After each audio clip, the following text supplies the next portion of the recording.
মুভির শুরুতেই আমরা চে ইয়ং নামে একটি মেয়েকে দেখতে পাই, যাকে তার স্কুল থেকে সম্পত্তি বহিষ্কার করে দিয়েছে, কারণ সে তার স্কুলের কিছু খারাপ বা বুলিকার ছেলেদেরকে সে ইচ্ছা মতন সে মেরেছে। তাই ইয়াংয়ের বাবা, যার নাম কিনা ছিল ডংপু, সে ইয়াংকে নতুন একটি স্কুলে ভর্তি করিয়ে দেয় এবং সেখানে শিক্ষকরা তাকে বোঝায় যে সে যদি তার রাগকে নিয়ন্ত্রণ করতে না পারে তাহলে তাকে এই স্কুল থেকেও তাকে বহিষ্কার করে দেওয়া হবে। এরপরে তারা যখন বাড়ি আসছিল তখন ডংপো তার মেয়ে ইয়ংকে বোঝায় যে সে যেন তার রাগটা নিয়ন্ত্রণ করে, না হলে তাকে এবারও এই স্কুল থেকে বহিষ্কার হতে হবে। এটা বলে সে তার মেয়েকে এখানে একটু অপেক্ষা করতে বলে সে ওয়াশরুমে চলে যায়। তখন সে দেখতে পারে যে স্কুলের কিছু খারাপ ছেলে মেয়ে জং নামে একটি ছেলেকে অনেক মারধর করছে, কারণ জং সে তাদেরকে এক্সামে টুকলি করতে সাহায্য করেনি। এগুলো দেখে ইয়াং সে আর সহ্য করতে পারে না, তাই সে তার ফোনটা বের করে সে তাদের ভিডিও করতে শুরু করে দেয়। কিন্তু তাকে ভিডিও করতে ওই ছেলে মেয়েগুলো দেখে ফেলে, তাই তারা তার কাছ থেকে ফোনটা চায়। কিন্তু ইয়াং সে তাদেরকে স্পষ্টভাবে মানা করে দেয় সে তার ফোনটা তাদেরকে দেবে না। এটা শুনে ওই ছেলে মেয়েগুলো সে ইয়াংয়ের উপরে আক্রমণ করে দেয়। তখন ইয়াং সেও তাদের সাথে মারামারি শুরু করে দেয় এবং সে তার ফাইটিং স্কিল ব্যবহার করে সে সবাইকে একদম মাটিতে আছড়ে ফেলে এবং যা দেখে তারা সবাই অনেক বেশি ভয় পেয়ে যায় এবং তারা সবাই বুঝতে পারে যে ইয়াং সে কোনো সাধারণ মেয়ে নয়, সে একজন দক্ষ ফাইটার। এর পরের দিন শিক্ষক ক্লাসে ইয়ংকে সবার সাথে পরিচয় করিয়ে দেয় যে ইয়ং সে এখন থেকে এই ক্লাসে পড়াশোনা করবে। এটা শুনে জং সে খুবই খুশি হয়ে যায়, কিন্তু সেই ছেলেগুলো খুবই ভয় পেয়ে যায়, কারণ তারা তো জানতো ইয়ং আসলে কি জিনিস। এরপরে স্কুল শেষ হলে জং ইয়ং এর সাথে বন্ধুত্ব করতে চায়, কিন্তু ইয়ং সে তাকে মানা করে দেয় এবং তাকে বলে যে সেজন্য তার থেকে দূরে থাকে। এরপরে রাত হলে আমরা দুজন মাতালকে দেখতে পাই, যারা কিনা জংয়ের মায়ের রেস্টুরেন্টে খাবার খেতে এসেছিল। তারা খাবার শেষ করে টাকা না দিয়ে সেখান থেকে চলে যাচ্ছিল। তখন জংয়ের মা তাদেরকে বাধা দেয় এবং তাদের কাছ থেকে টাকা চায়, কিন্তু তখন ওই দুই মাতাল জংয়ের মাকে ধাক্কা মেরে নিচে ফেলে দেয়। তখন জং সে তাদের সামনে প্রতিবাদ করতে আসে, কিন্তু ওই দুই মাতাল জংকেও অনেক মারধর করে সেখান থেকে চলে যায়। এর পরের দিন স্কুলে ইয়ং এর সাথে সেনা নামে একটি মেয়ে দেখা করতে আসে। সেনা ইয়ং এর কাছ থেকে সেদিন সে যেই ফোনটা দিয়ে ভিডিও রেকর্ড করেছিল সেই ফোনটা তার কাছ থেকে চায়, কিন্তু ইয়ং সে তাকে স্পষ্টভাবে মানা করে দেয় সে তাকে ফোনটা দিতে পারবে না। এটা শুনে সেনা সে খুবই রেগে যায় এবং সে ইয়ংকে চর মারতে যায়, কিন্তু ইয়ং সে তার ফাইটিং স্কিল ব্যবহার করে সে উল্টো সে সেনাকেই সে মেরে দেয়, যা দেখে তারা সবাই অনেক বেশি ভয় পেয়ে যায়। আর এই সমস্ত কিছু জং সেও তার নিজের চোখেই দেখছিল। এরপরে স্কুল শেষ হলে জং ইয়ং এর সাথে দেখা করে এবং তাকে বলে যে সেও তার মতন তার কাছ থেকে ক্যারাটে স্কিল শিখতে চায়। এটা শুনে ইয়ং সে তাকে প্রথমে মানা করে দেয়, কিন্তু সে যখন জানতে পারে যে সে এই ক্যারাটে স্কিল শিখে সে তার মাকে রক্ষা করতে চায়, এটা শুনে ইয়ং সে জংকে সে তার বাবার ক্যারাটে স্কুলে নিয়ে আসে এবং সেখানে তাকে ভর্তি করিয়ে দেয়। অন্যদিকে আমরা দেখতে পারি যে সেনা সে ইউনিয়ন গ্রুপের মেম্বার হেসাং নামে একটি ছেলের সাথে সে দেখা করে। আসলে হেসাং এবং সেনা তারা দুজন একে অপরকে পছন্দ করত, তাই সে তার কাছে অভিযোগ জানায় যে তাদের স্কুলে আসা নতুন মেয়ে ইয়াং সে সবার সামনে সে তাকে অপমান করেছে, তাই এখন সেজন্য তাকে উচিত শিক্ষা দেয়। এটা শুনে ইউনিয়ন গ্রুপের লিডার, যার নাম কিনা ছিল জিং ইউ, সে উচিত শিক্ষা দেওয়ার জন্য তাকে রাজি হয়ে যায়। এর পরের দিন জং সে ক্যারাটে শিখতে চলে আসে এবং সেখানে ইয়ং সে জংকে প্রথম দিন এটা শেখায় যে পা দ্রুত কি করে চালাতে হয়। সে এটা শিখতে গিয়ে তার পায়ে বেশ অনেক ব্যথাও হয়ে যায়।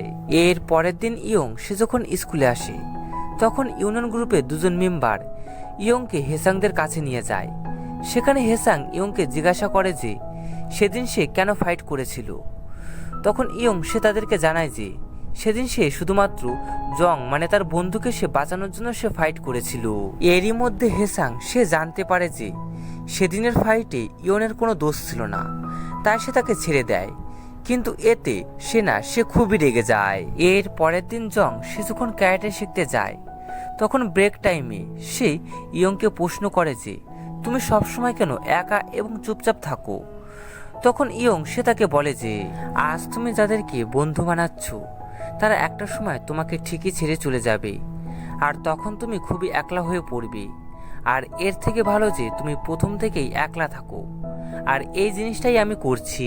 এর পরের সিন দেখা যায় যে ইউনিয়ন গ্রুপের সমস্ত মেম্বাররা একটি রেস্টুরেন্টে পার্টি করছিল, কারণ তাদের গ্রুপে নতুন একটি মেম্বার যার নাম কিনা কং সে তাদের গ্রুপে জয়েন করতে চলেছে। তাই তারা সবাই পার্টিটা অনেক এনজয় করছিল, কিন্তু সেখানে হেসাংয়ের একদমই ভালো লাগছিল না।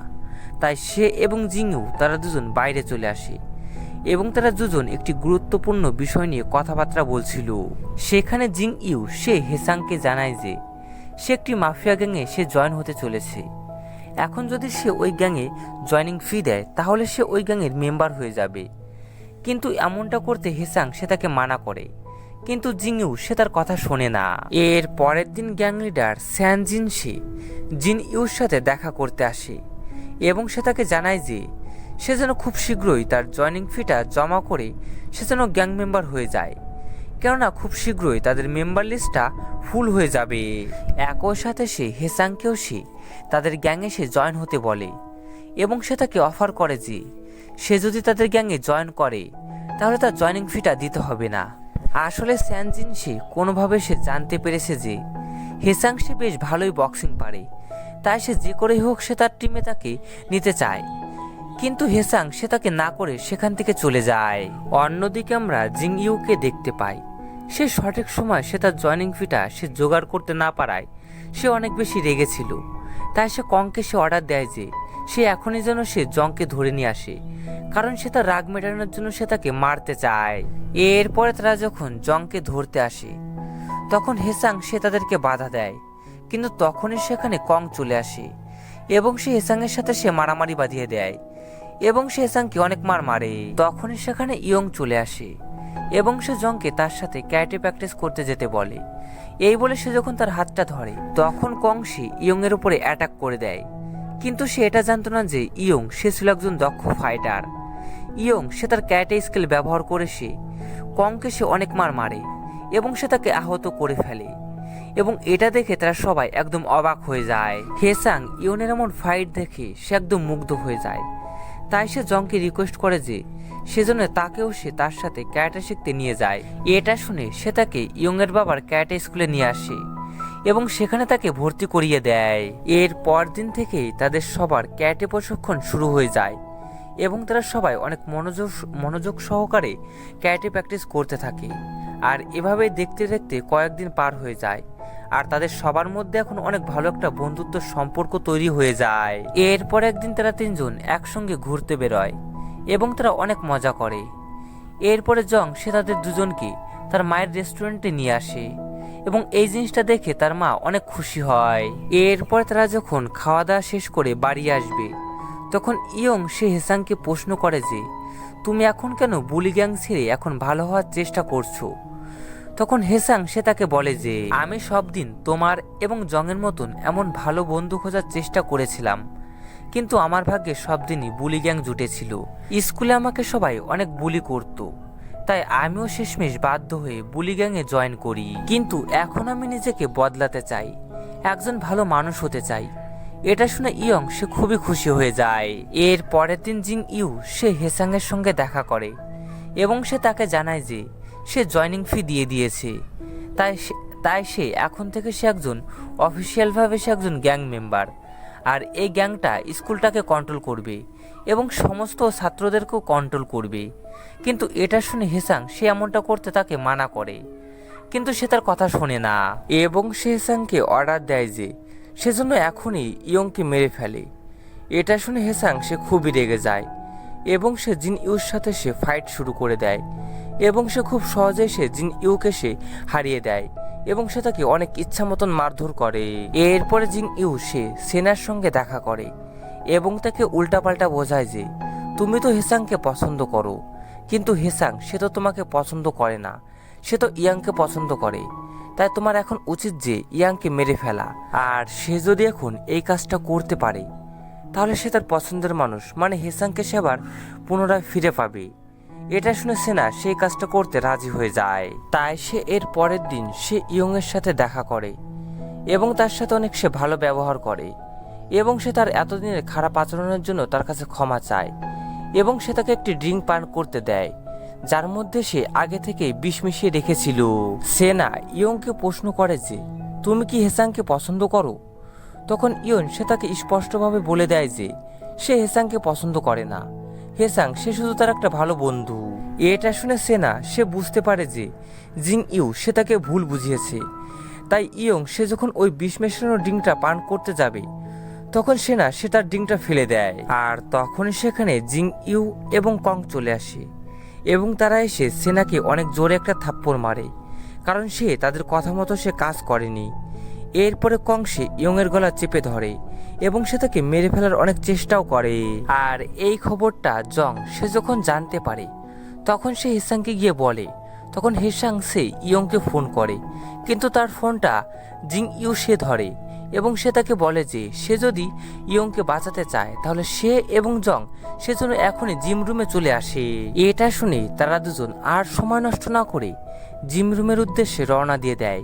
কিন্তু রাস্তায় কং এবং তার দলবলেরা তাদের দুজনকে আটকানোর অনেক চেষ্টা করে এবং তখন তাদের সাথে তাদের অনেক ভয়ানক একটা ফাইট শুরু হয়ে যায়। জং এবং হেসান তাদের সবাইকে অনেক সহজেই হারিয়ে ফেলে, কারণ তারা এতদিন ধরে তো নিয়মিত ক্যারাটে স্কিল ভালোভাবে শিখে এসছে। এরপরে তারা সেই রুমে চলে আসে যেখানে ইয়ংকে বন্দি করে রেখেছিল। সেখানে এসে তারা দেখে যে ইয়ংকে একটি চেয়ারের সাথে দড়ি দিয়ে বেঁধে রেখেছে এবং তাকে অনেক মারধর করা হচ্ছে। জিং ইউ সে হেসাংকে বলে যে সে যদি সামনের দিকে এক পা এগোয় তাহলে সে ইয়নকে মেরে ফেলবে। তাই সে তার সামনে তাকে হাঁটু গেড়ে বসতে বলে। আর হেসাং সে যখন হাঁটু গেড়ে বসে তখন জিং ইউ সে হেসাংকে অনেক ইচ্ছা মতন মারধর করতে শুরু করে। আর এই জিনিসটা দেখে জং সে আর চুপ থাকে না, সে জিং ইউর সাথে সে ফাইট শুরু করে দেয়। সে ক্যারাটে স্কিল জানা সত্ত্বেও সে তার সাথে ঠিক করে পেরে উঠছিল না, সে তার কাছে অনেক মার খায়। আর তখন হেসাং সে ইয়নকে সে ওই চেয়ার থেকে মুক্ত করে দেয়, যার ফলে এখন ইয়ন সে জিং ইউর সাথে সে ফাইট করতে শুরু করে দেয়। এখানে জিং ইউ এবং ইয়নের মধ্যে অনেক ভয়ানক একটা ফাইট শুরু হয়ে যায়। ইয়ং সে তার কিছু ভয়ানক ক্যারাটে স্কিল ব্যবহার করে সে জিং ইউকে সে অনেক ভয়ানক সে মারতে থাকে। আর এক পর্যায়ে সে প্রায় মৃত্যুর কাছাকাছি চলে যায়। আর এই খবরটা স্কুলের চারিদিকে একদম ছড়িয়ে পড়ে। এর ফলে স্কুলের অন্যান্য বাকি মেয়েরা তারা তাদের নিজেদের আত্মরক্ষা করার জন্য তারা ইয়ংয়ের বাবা অর্থাৎ ডংপোর কাছ থেকে তারা ক্যারাটে শিখতে শুরু করে দেয়। আর ডংপো সে এতগুলো নতুন স্টুডেন্টকে একসঙ্গে দেখে সে বেশ খুশি হয়ে যায়। আর এইখানে এই মুভিটা শেষ হয়ে যায়।